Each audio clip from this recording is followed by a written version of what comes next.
나이를 먹을수록 옛 기억은 흐릿해지기 마련입니다. 그런데 어느 지점에 이르면 다시 그 생각들이 더 뚜렷하게 떠오르는 것 같습니다. 늙어가면서 옛날 일들을 되새김질하는 버릇이 생기니 그런 것일까요? 살아갈 날보다 살아온 날이 더 길다는 생각을 자꾸 해서 그런지 요새는 부쩍 추억을 곱씹고 있습니다. 저는 한평생 경기도에서만 지낸 토박이입니다. 태어난 고향은 동두천인데 제가 아주 어릴 적 이사를 했었으므로 그곳에 대한 기억은 그렇게 많지 않아요. 남양주와 구리 일대 안에서만 수차례 오가며 세월을 보냈습니다. 지금은 동네 이름도 다 바뀌었어요. 불과 15년 전까지만 해도 구리에서 서울 넘어가는 언덕은 동네가 번화가였어도 예스럽고 정겨운 맛이 있었는데 현재는 지하철이며 백화점에 아주 휘황찬란합니다. 더 아주 옛날에는 아이스크림 대기업 공장이 저 살던 동네에 있어서 그 건물을 지표 삼아 사람들이 길을 다니곤 했던 때가 있었고 그 시절을 함께 보냈기에 추억을 공유할 수 있는 친구도 있었습니다. 이 친구가 바로 제가 언감생심 사연이라는 걸 적게 된 이유이기도 합니다. 중학교 3년 내내 같은 반에 걸린 것을 인연으로 그 친구와 저는 유난스레 어울려 다녔습니다. 고등학교까지 함께 다니며 사이가 더 돈독해졌어요. 돌이켜보면 서로 가정 형편 수준이니 여러 가지가 비슷한 것에서 동질감을 느꼈던 것 같습니다. 본래 한 관계에서 너무 한쪽이 기울면 깊이 친해지기 어려운 법이잖아요. 그것이 동정심이든 우월감이든 간에 사람 사이를 어그러뜨리기 때문에 여러모로 베스트였던 우리는 서로 너그러움을 갖고 잘 지낼 수 있었죠. 그 나이대 애들은 공감대라는 것이 참 중요하기도 하니까요. 굳이 더 나은 쪽을 고르라면 그래도 저였지 않았나 싶습니다. 왜냐하면 그 친구의 부모님은 사이가 아주 나빴기 때문이에요. 그래서 제가 그 친구를 위해 그의 목까지 항상 도시락 양을 많이 싸다녔습니다. 매번 그 친구의 도시락은 부실하기 짝이 없었거든요. 그마저도 아예 없었던 때도 있었고요. 당시 허구한 날 자식 두고 잦은 가출을 일삼는 친구의 부모님은 자식 교육이나 보호에 관심이 없었던 것이라 생각됩니다. 사춘기 남자애들이 얼마나 짓궂습니까? 그 친구를 향해 도시락 동량이라면서 놀리던 놈들이 있었는데 제가 다 혼을 내줬습니다. 저는 어렸을 적부터 등발이 좋았기 때문에 동급생들이 저에게 함부로 굴지 못했어요. 나이 지긋하게 먹은 지금도 풍채 좋단 소리는 꽤 듣고 살거든요. 고등학교에 진학해서는 그 친구를 샌님이라 부르며 못되게 구는 불량 학생들이 몇 있길래 마찬가지로 제가 싹 다 정리했었고요. 좀 창피한 대목이긴 합니다만 어릴 때 저는 성질머리가 진짜 급하고 무식한 데다 매사에 일희일비하는 경향이 있어서 다혈질이었습니다. 그래서 큰 덩치에 성깔이 꽤 있는 제 덕을 그때 그 친구가 꽤 봤었죠. 고등학교 때 그 친구는 모범생이 되어 공부를 열심히 했거든요. 괴롭힘 안 당하고 공부에 집중할 수 있도록 제가 도와준 셈이었죠. 그 친구가 학업에 열중하면서 저에게도 책 좀 들여다보라며 잔소리를 엄청나게 했던 기억이 납니다. 그런데 저는 그저 열심히 해보려는 신용, 그것이 전부였을 뿐이고 학업에는 도통 관심이 없었어요. 굳이 공부에 열을 올릴 이유도 대학에 갈 필요성도 못 느꼈거든요. 당장 한 푼 두 푼이 아쉬운 집안 사정을 뻔히 아는데 대학 욕심은 사치인 것 아닌가 싶었습니다. 그런 저의 생각에다 대고 친구가 그러더군요. 지금 당장 우리가 어떻게 사는지 그것만 보면 안 돼. 우리가 어른이 돼서 사회에 나갔을 때 어떻게 살까를 바라보며 준비해야 하는 거야. 똑같이 비루한 집안 형편에서 지내면서도 이렇게 느끼는 것이 달랐습니다. 저는 그 친구의 이야기가 당시에는 너무나도 막연하게 다가왔습니다. 한마디로 뜬구름 잡는 것처럼 들렸던 거예요. 그 친구는 대학에 진학했으나 저는 가지 않았습니다. 대신에 군대에도 결혼도 모두 제가 먼저 했습니다. 아이까지 먼저 봤죠. 일하다가 건너 지인을 통해 우연히 만나게 된 집사람에게 홀딱 반한 제가 들이대서 결혼하게 되었는데요. 상대 집안이 저희 수준에 비하자면 유복했기에 제 딴에는 성공적인 결혼이라고 생각했죠. 저는 애둘러 표현할 것 없이 일용직판을 전전하며 지냈습니다. 이건 저희 자식들도 아직까지 모르는 이야기입니다만 저는 결혼하기 전에 집사람에게 열렬히 구애하면서 지금은 젊어서 이러고 살지만 미천을 모아서 내 장사를 할 것이다. 아니라면 절치부심하여 어디 회사에 들어가 근속할 것이다. 이렇게 말했습니다. 그러나 이 약속은 지켜지지 않았어요. 마냥 게을렀기 때문은 아니라는 스스로의 핑계를 대고 싶은 것이 하루하루 사는 데는 전혀 문제가 없었기에 저는 또다시 그놈의 필요성이란 걸 느끼지 못하고 만 겁니다. 금방 둘째가 태어나게 됐는데 이후로도 지내는데 큰 어려움이 없었기 때문에 저는 자유로운 일용직 생활을 그만두지 않았어요. 돈 떨어질 것 같으면 현장 하나 잡아서 나가고 한동안 쉬어도 며칠 지방일을 다녀오면 꽤 두둑한 돈을 쥐는 이 방식에 저는 편하더라고요. 그런데 그러다가 저희 집에 큰 문제가 생기고 말았습니다. 커다란 문제가 거의 동시에, 그것도 두 개나 터져버린 겁니다. 우선 장모님이 사기를 당해서 처가의 목돈이 전부 날아갔습니다. 그때 장인어른께서 야반도주한 사기꾼 잡겠다고 난리도 아니셨는데 그 바람에 혈압이 올라서 쓰러지신 후로 기력이 쇠하셨어요. 가세가 확 기울었기 때문에 처가의 원조를 받는 일은 두 번 다시 없었습니다. 그런 와중에 저희 첫째에게 변고가 생겼죠. 언제부턴가 이마에 혹이 보이길래 친구들끼리 장난을 친 것이라 대수롭지 않게 여겼어요. 그런데 몇 날 며칠이 지나도록 혹이 안 없어지니까 저희 집사람이 동네 이웃들의 조언을 받아 병원에 가본 겁니다. 저는 지금도 그때만 떠올리면 가슴이 철렁 내려앉는 기분입니다. 병원에 한번 가본다더니 저녁이 다 돼서야 집에 돌아왔길래 왜 이렇게 오래 걸렸냐고 물어봤죠. 그러자 집사람이 하는 말이 동네 병원에 갔다가 큰 병원에 가라는 소견을 듣고 바로 대학병원까지 갔다 오느라 늦었다고 하는 겁니다. 깜짝 놀라서 무슨 일이냐고 하니까 수술을 해야 한다는 소리를 들었답니다. 아무렇지 않게 여겼던 혹을 수술로 제거해야 한다니 걱정과 염려 속에는 수술비 문제가 뒤엉켜 있었습니다.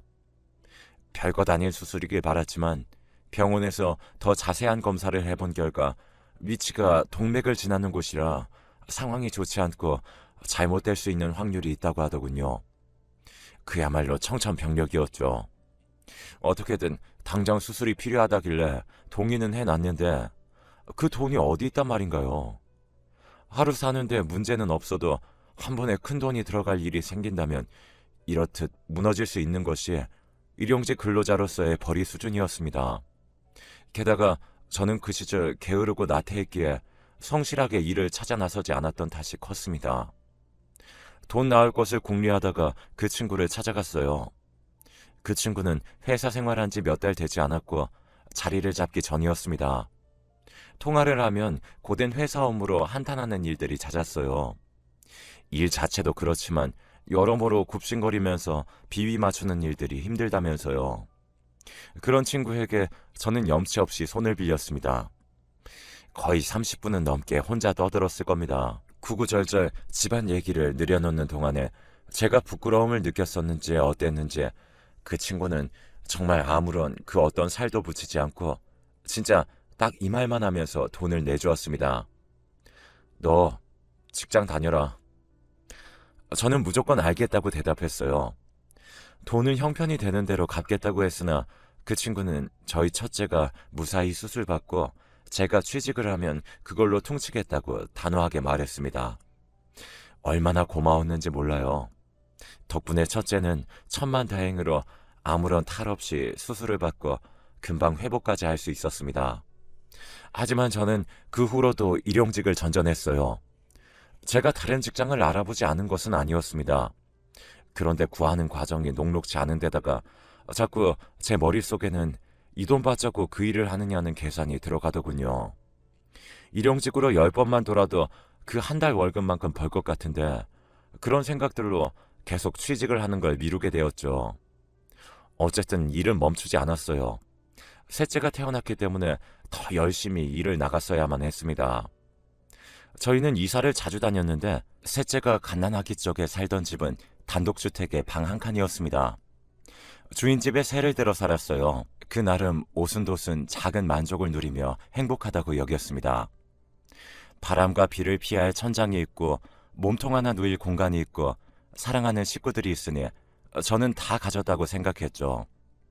셋째의 사진을 뽑아다가 지갑 안에 끼우고 다녔는데 그걸 자랑하고 싶어서 그 친구에게 보여줬습니다. 그 친구는 그때 결혼해서 애가 하나였어요. 제 의도는 다복한 가정을 보여주고자 함이었는데 그 친구의 표정이 별로 안 좋아지더군요. 그래서 제가 일부러 너스레를 떨었습니다. 넌 재미없게 외동아들 하나가 뭐냐? 너 이제 회사도 안정적으로 다니고 있는데 애 둘셋 더 낳으면 어때서? 그럼 너는 이 생활이 안정적이라서 애를 셋이나 봤어? 애들은 알아서 크니? 다 재수 씨가 고생하기 때문에 애들이 자라나는 거야. 너가 지방 간다고 요새도 며칠씩 집 비우고 그러지. 애만 셋인데 그 집에서 정말 재수 씨 혼자 얼마나 씨름하겠어. 네가 상황을 제대로 들여다보긴 해? 그 친구가 반복해서 저한테 하는 말이 정신 똑바로 차리고 일을 구하라면서 혹시라도 애를 더 낳을 생각은 하지도 말라는 겁니다. 난데없이 설교를 들으니 기분이 퍽 상하더군요. 잘 알지도 못하면서 저희 집 사람이 혼자 씨름하네 마네 말하는 것도 불쾌했죠. 한동안 연락은 뜨문뜨문하고 거의 안 보고 지냈습니다. 제가 건축 현장에서 작업을 하게 되는 바람에 몇 달간 계속 바쁜 탓도 있었지만 주된 이유는 따로 있었어요. 그 사이에 커다란 일이 있었기 때문입니다. 바로 저희 집에 넷째가 생겨버렸습니다. 결코 의도한 것은 아니었기에 당혹스러웠지만 귀중한 생명이 태어나 저희 가정으로 온 것에 대한 기쁜 마음이 들었어요. 그 친구에게 비밀로 붙일 수도 없는 마당이라 근황을 주고받을 때 넷째 소식을 전했습니다. 속으로 참 민망했었네요. 저는 먹여 살릴 입이 더 늘어난 집에 가장으로서 더욱 성실하게 살아야 한다는 신념으로 일터에 나갔습니다. 하루하루 땀을 흘려가며 일을 하던 어느 날 재수가 없어도 어쩜 그리 없을 수가 있었는지 페인트통을 잘못 잡고 넘어졌는데 아니 글쎄 그 바람에 오른팔 손목 부분이 부러졌습니다. 제가 넘어지면서 반사적으로 바닥에 손을 짚었던 것 때문에 손바닥 뼈도 금이 가고 말았습니다. 그때 의사가 여기 뼈는 인체에서 가장 안 붙는 곳이라고 절대 팔을 써서는 안 되고 일을 애초에 할 생각도 하지 말라고 하더군요. 몇 주 후에 확인해봐서 안 붙었으면 철심을 박는 수술을 해야 한다고 했습니다. 덜컥 겁이 났죠. 그 한순간의 사고로 완전히 활동에 제약이 걸린 저는 집에 틀에박혀 있게 되었습니다. 집에서 아이들을 보며 웃음이 나는 것도 하루 이틀이지 시간이 지나면 지날수록 초조하고 답답해서 견디기 힘들어졌습니다. 왜냐하면 모아둔 돈이 없었거든요. 방 하나에 새 들어 살다가 식구가 더 늘어나니 반지하 빌라로 이사를 갔는데 그러면서 그나마 있던 목돈도 몽땅 써버린 뒤였기 때문에 제가 일을 쉰 지 한 달 정도가 되자 10원 한 장이 아쉽게 되었습니다. 흰 쌀밥에서 묵은 잡곡을 섞은 밥으로 그리고 보리밥으로 점점 밥상에 올라오는 밥도 변했습니다. 그마저도 아이들 먹으라고 양보한 뒤 저는 라면을 먹었는데 하루는 집사람이 오늘이 마지막이고 내일은 밥을 못 짓는다 이러는 겁니다. 제가 앞집이나 이웃에서 빌려오겠다고 하니까 집사람이 기가 막힌 말을 해줬습니다. 이미 다 빌려봤어. 내가 한 번씩 다 가봤다고.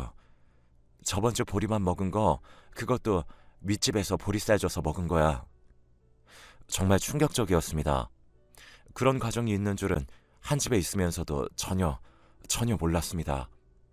그만큼 제가 무심했던 거겠죠. 그 친구의 지적처럼 말입니다. 월세도 밀리는 마당에 주인집으로 가서 구걸을 할 수도 없었어요. 가뜩이나 머리 아픈데 아이들은 왜 자꾸 시끄럽게 떠들고 배가 고프다고 울어대는지 저도 어쩔 도리 없이 자꾸 미안해지더라고요. 그때 처음으로 가난이 죄라는 생각이 들었습니다. 어디 손을 벌리려고 해도 벌릴 데가 없었습니다. 저는 최후의 보루로 그 친구를 찾아갔습니다.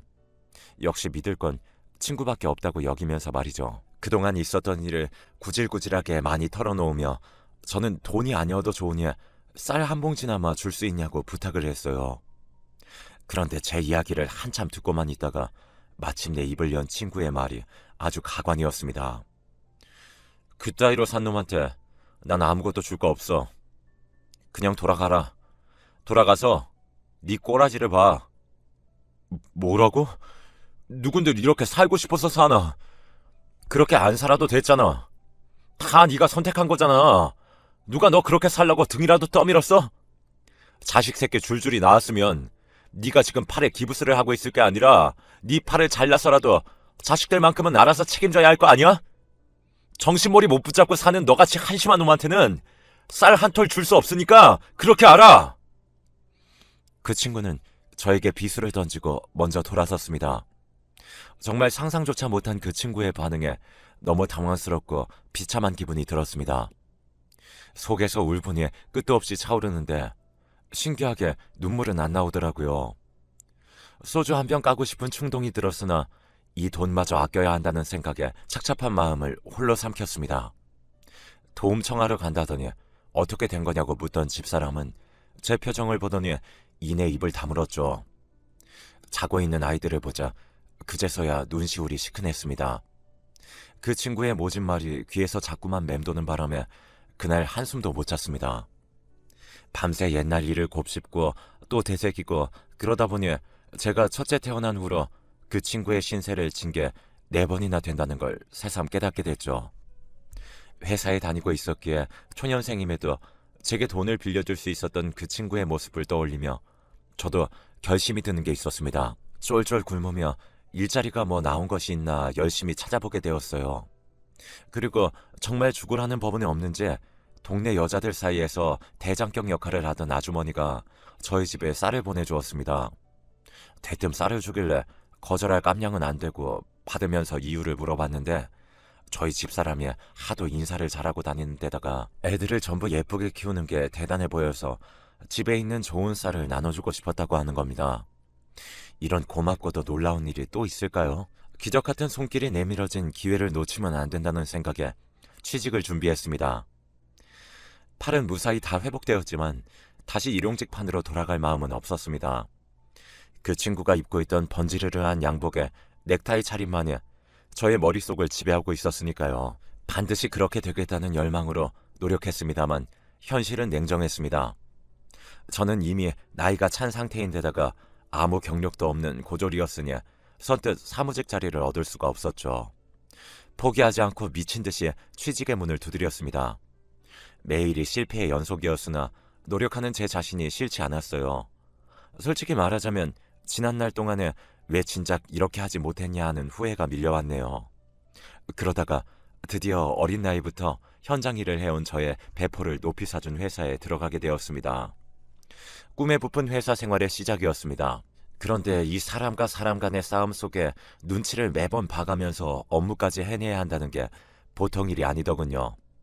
저를 뻔히 업신여기는 사람들이 누군지 보이는데 그것을 감추면서 겉으론 웃어야 한다는 게 토악질 나올 만큼 싫었습니다. 성질 같아서는 다 때려치우고 싶었지만 그럴 때마다 저를 잡아세운 건 사랑하는 집사람도 토끼 같은 자식들도 아닌 저에게 처절한 거절을 선사한 그 친구였습니다. 앞서 회사 생활을 시작한 그 친구도 이런 과정들을 다 지나왔을 거라는 생각만 하며 버텨야 하겠다는 결심이 있었습니다. 네가 했다면 나도 못할 것 없다는 심리였나 봅니다. 일은 구했지만 당장의 형편은 나아지지 않았어요. 마이너스에서 시작해 6식구가 먹고 살아야 하니 쥐꼬리만한 월급으로 바로 허리를 펴고 살 순 없었습니다. 그래서 동네 아주머니가 처음 쌀을 준 이후에도 몇 번 라면과 쌀, 계란, 애들 먹이라고 과자까지 가져다 준 게 얼마나 큰 도움이 되었는지 모릅니다. 그런 선의를 발판 삼아 저희 가족은 점점 앞으로 나갔습니다. 매달 월급이 나온다는 것, 그리고 매일 출퇴근이라는 일과가 있다는 것이 저라는 사람을 변하게 만들었습니다. 정말 죽도록 힘든 때에는 그 친구를 떠올리며 포기 않고 반드시 성공하겠다라는 다짐을 먹었어요. 생판 남이 저에게 그랬었다면 저는 아마 며칠 만에 잊었을 겁니다. 제가 가장 친하게 여겼던 친구였기에 그토록 충격적이었던 것이죠. 그 친구로부터 연락이 왔었는데 제가 무시했고 몇 년 뒤에 동창 모임이 있었을 때도 제가 일부러 가지 않았습니다. 그렇게 저와 그 친구는 영영 엉켜버렸죠. 그러는 동안 저는 회사에서 자리를 잡았고 평생의 이직을 딱 한 번 했습니다. 그리고 그곳에서 정년퇴직을 했고요. 저희 아이들은 모두 잘 자라줬습니다. 막내 빼고 전부 결혼도 했고 첫째는 애가 벌써 둘입니다. 첫째가 얼마 전 아는 사람을 통해 고등어 자반 특산품을 구입했다면서 저랑 집사람 먹으라고 가져다 준 일이 있었습니다. 온 김에 같이 밥을 먹으면서 이런저런 얘기도 나눴는데 첫째는 나이를 먹어갈수록 예전에 저희 집에 도움을 줬던 그 동네 아주머니가 떠오른다고 했습니다. 그 시절에만 있을 수 있는 온정이었던 것 같다면서 과자며 학용품을 때마다 사준 그 집의 씀씀이에 아직도 감동을 받아 고마워하고 있었어요. 저희가 나중에 그 동네를 떠난 후로도 아주머니와는 연락을 이어왔습니다. 집사람이 두고두고 신세 많이 졌다면서 안부 인사차 전화를 몇 번 했었죠. 첫째가 하는 말을 듣고 문득 집사람하고 같이 짚어보니까 그 아주머니와 마지막으로 통화를 한 게 5년이 되었더라고요. 생각난 김에 전화를 한번 해봐야겠다면서 번호를 찾아놓더니 집사람이 다음날 아침을 먹자마자 연락을 해봤어요. 통화 볼륨이 커서 저도 다 듣고 있었죠. 그랬더니 글쎄 전혀 예상 밖의 일이 벌어졌습니다. 웬 젊은 목소리가 밖에 누군가 했더니 아주머니네 큰딸이었어요. 집사람은 그 집 아이들과도 안면이 다 있었기 때문에 반갑게 인사를 주고받았죠. 그런데 아주머니가 지금 투석 중이라서 전화를 대신 받은 것이었다고 하는 겁니다. 상태가 좋지 않으시다는 소식에 마음이 미어졌습니다. 그토록 은혜를 베풀어 주신 분의 말로가 고통스럽지 않았으면 좋겠다는 바람이 들었죠. 안 좋은 소식으로 저희 둘 다 침울해졌는데 갑자기 놀라운 이야기가 들려왔습니다. 전화 주신 덕에 저도 어렸을 때 생각나서 좋았어요. 아저씨 친구분이 저희 집에 부탁해서 쌀이고 라면이고 대신 전해드렸던 그게 너무 신기한 경험이었거든요. 저희 엄마가 얼마나 드센 분이셨어요. 마을 통장으로 있으시면서 얼마나 아주머니 아저씨네가 걱정되셨으면 그분께서 찾아왔을까 지금 생각하면 웃기기도 하네요. 꼭 몰래 돈을 주셨었죠. 나중에 본인이 직접 밝힐 테니까 비밀로 해달라고 하시는 모습을 보고 어린 제 눈에는 그분이 아주머니 아저씨네를 도와주는 수호천사처럼 느껴졌어요. 그 돈으로 쌀도 사서 드리고 애기들 과자도 사고 학용품도 제가 골랐었고요. 저희 부부는 정말이지 깜짝 놀라서 아무 말도 못하고 서로의 얼굴만 쳐다봤습니다. 이게 다 무슨 이야기란 말입니까? 이건 꿈에서조차 그려본 적이 없는 내용이었습니다. 부정맥도 없는데 심장이 하도 쿵쿵거려서 가만히 있지 못하고 한참을 베란다에 나가서 서 있었습니다. 간만에 담배를 한 대 피우면서 많은 생각들이 지나갔습니다. 오랜 세월이 지났음에도 제 기억 속에서 그 친구의 모습은 선명했습니다. 마지막으로 봤던 그때뿐입니까? 중학교 1학년 시절 때 얼굴도 그대로 기억이 났습니다. 어떻게 해야 할지 몇 시간을 생각만 이어가다가 동창에게 연락해 그 친구의 번호를 받아냈습니다. 전화를 걸기까진 망설임이 따랐는데 막상 목소리가 들려오니까 아무렇지 않더군요. 그래, 뭐하고 사냐? 그냥 나이 먹고 재미없게 살지. 거의 30년의 공백이었습니다.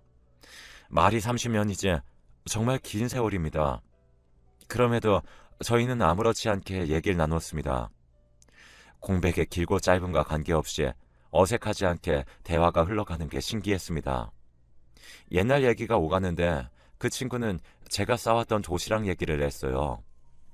제가 반찬으로 몇 번 싸갔던 무짠지가 그렇게 맛있었다는 겁니다.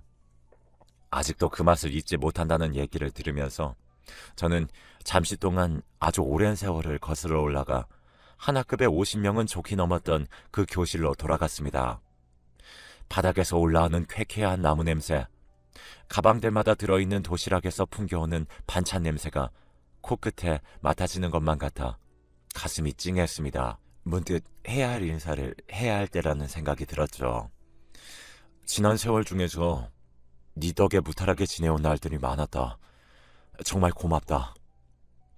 덤덤하게 말하고 싶었는데 벼란간에 눈물이 확 쏟아져서 말끝을 흐리고 말았습니다. 그 친구가 저보고 우는 거냐면서 놀라는 목소리를 내길래 잡아댔지만 다 들켰겠죠. 저에게 잔소리하던 그 버릇 어디 안 갔는지 면박 주는 말투가 여전하더군요. 변함없는 그 친구의 면모가 너무나도 반가웠습니다. 아주머니 소식을 전해주니 그 친구 역시 안타까워했습니다. 제가 그 동네를 떠난 후로는 아주머니와 연락을 잇지 않았다고 하더군요. 도통 자리 잡지 못하고 사는 저를 위해 악역을 자처하고서는 아주머니를 통해 저를 도왔던 그 친구의 깊은 진심을 가늠해보기가 어려웠습니다. 옛 세월의 은인에게 만나서 비싼 밥 좀 사주고 싶다니까 그 친구가 웃더라고요. 다시 연락하기로 약속하고 전화를 끊고 나서는 저도 모르게 소리내어 울어버렸습니다. 그 친구에게 미안하고 정말 고맙고 그러면서도 어딘가 찡한 기분이 들었네요. 결코 돌아갈 수 없는 젊었던 시절이 너무나도 그리운 심정이었습니다. 지난날의 추억과 남은 여생을 모두 함께 공유할 수 있는 친구가 있음에